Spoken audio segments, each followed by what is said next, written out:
William Harrington was a name that inspired awe and fear. As the CEO of Harrington Global, a multi-billion-dollar corporation with its influence spanning continents, he was the epitome of success. He controlled vast empires of finance, real estate, and technology, yet he controlled little within his own heart. His days were filled with meetings, acquisitions, and ruthless decisions, each move calculated to maximize profits. From the outside, William's life appeared flawless. His penthouse on the Upper East Side offered a panoramic view of Manhattan's skyline, and his tailored suits reflected a man who had everything. But within the glass walls of his fortress, there was only silence, no family, no friends, and no one to share his successes or failures. As William sipped his black coffee one brisk morning, he glanced at the day's schedule projected onto his tablet. A merger with a tech firm was the highlight, a deal that would make headlines. Yet, as he adjusted his tie in the mirror, he couldn't shake the gnawing emptiness that had begun to creep into his perfectly ordered life.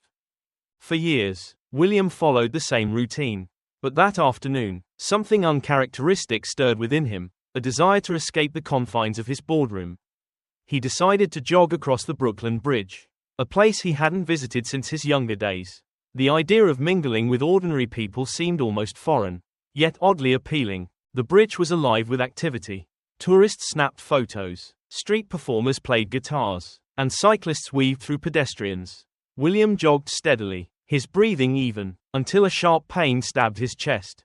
He slowed, clutching the railing as the world around him spun. The pain intensified, and William's legs buckled. He collapsed onto the wooden walkway. Gasping for air, people walked past, some glancing his way, but none stopping to help. His vision blurred, and for the first time in his life, William felt completely helpless. Just as the darkness threatened to overtake him, a small voice cut through the noise. "Mister, are you okay?" A little girl knelt beside him, her brown eyes wide with concern. Her hair was tied into pigtails, and she wore a pink jacket that looked slightly too big for her. "You're sick," she exclaimed. "Don't worry, I'll get help." The girl, whose name was Emily Carter, stood and began waving her arms frantically. "Help, somebody help," she shouted, her voice rising above the hum of the crowd. At first, people ignored her, but her persistence paid off. A jogger stopped, then a young couple, and finally, someone called 911. Emily stayed by William's side, holding his hand as he struggled to breathe. "It's okay," she said softly, "help is coming." When the paramedics arrived, they quickly stabilized William and prepared to transport him to the hospital. Emily stepped back, her small hand still clutching his briefly before letting go. "You'll be okay, mister," she said with a reassuring smile as the ambulance doors closed. William woke in a private hospital room, the rhythmic beeping of monitors greeting him. His chest ached, and his body felt weak. But he was alive. A doctor entered, clipboard in hand, and explained, "Mr. Harrington, you suffered a mild heart attack. You're very fortunate that help arrived when it did." The doctor hesitated before adding, "It was a little girl who saved you. She refused to leave your side until the ambulance arrived." The memory of Emily's determined face and soothing voice came rushing back. William, a man who had always prided himself on his independence, found himself moved by the actions of a child. "Find her," he instructed his assistant, Oliver Marks. Later that day, "I need to thank her." Emily Carter lived in a modest apartment in Queens with her mother, Sophia, a single parent who worked as a teacher at a local elementary school. Their home was small but filled with warmth, walls adorned with Emily's crayon drawings and shelves lined with well-worn books.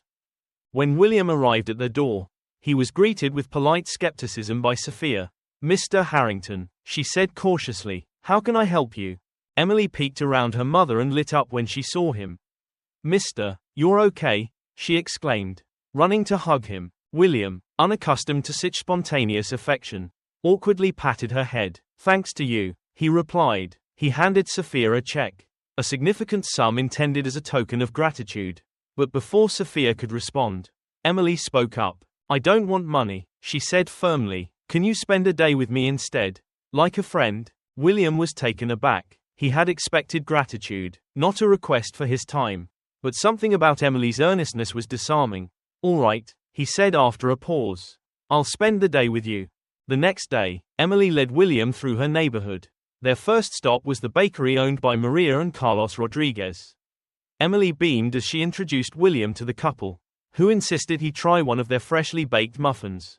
Emily talks about you all the time, Maria said with a smile. She's a little hero. You know, they visited the park, where Emily played with her friends, Sammy and Lily. At their urging, William joined in, much to the children's delight. His polished demeanor softened as he laughed and pushed them on the swings. Their final stop was a mural painted on the side of a community center.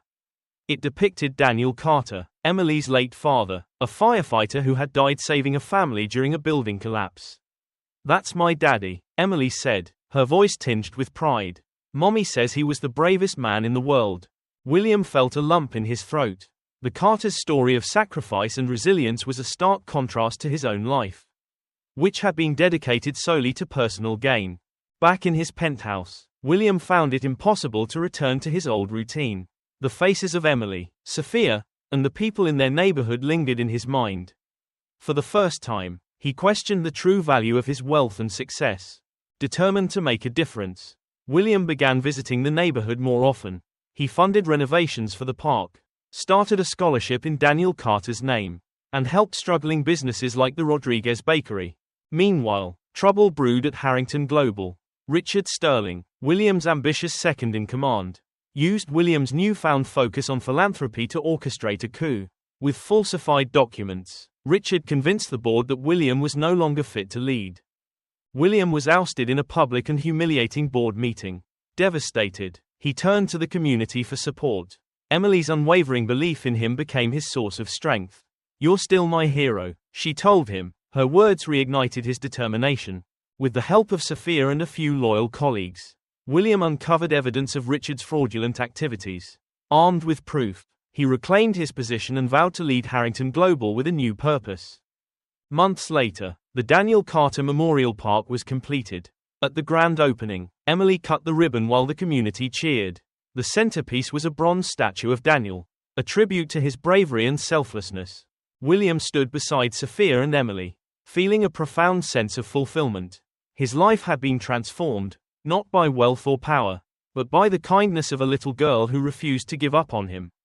William's relationship with Sophia deepened, and he became a father figure in Emily's life. Together, they worked to uplift the community, creating programs that provided education, healthcare, and support for families in need. As they sat together in the park one sunny afternoon, Emily looked up at William and said, "You're my hero, just like my daddy." William smiled, tears in his eyes. "No, Emily," he replied, "you're the hero. You saved me." This story reminds us that even the smallest acts of kindness can have profound and far-reaching impacts, transforming lives in ways we never imagined.